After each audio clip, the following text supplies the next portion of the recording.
జర్మనీలో ఒక విచిత్రమైనటువంటి పరిస్థితి.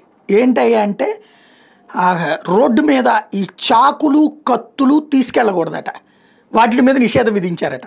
ఎందుకంటే ఈ మధ్యన ఈ ఇతర దేశాల నుండి వచ్చినటువంటి వాళ్ళు ఆఫ్ఘనిస్తానో, బంగ్లాదేశో లేదా ఆఫ్రికన్ కంట్రీస్ నుంచినో వచ్చినటువంటి వాళ్ళు అక్కడికొచ్చి ఆ పైన అక్కడ చేస్తున్నటువంటి అకస్మాత్తుగా ఎవరినో ఒకళ్ళని పొడి చేయడం, దాడులు చేయటం, హింసించడం చేస్తున్నటువంటి సందర్భంలో వాళ్ళందరికీ కూడా ఇప్పుడు కీలకమైనటువంటి అడుగు పడుతోంది.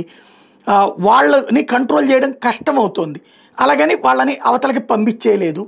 ఈ స్థితిలో రవాణా అంటే మనం బయట రోడ్డు మీద 2 వీలర్తో వెళ్ళినా, 3 వీలర్తో వెళ్ళినా, 4 వీలర్తో వెళ్ళినా అట్లాంటి సందర్భంలో మన చేతులలో ఇలాంటివి ఏది డ్రైవింగ్ టైంలో డ్రైవింగ్ సపోర్ట్ వెసల్ డిఎస్వీలలో ఇది ఉండటానికి వీలు లేదు అన్నటువంటి పాయింట్ని జర్మనీ చెప్పుకొస్తుంది.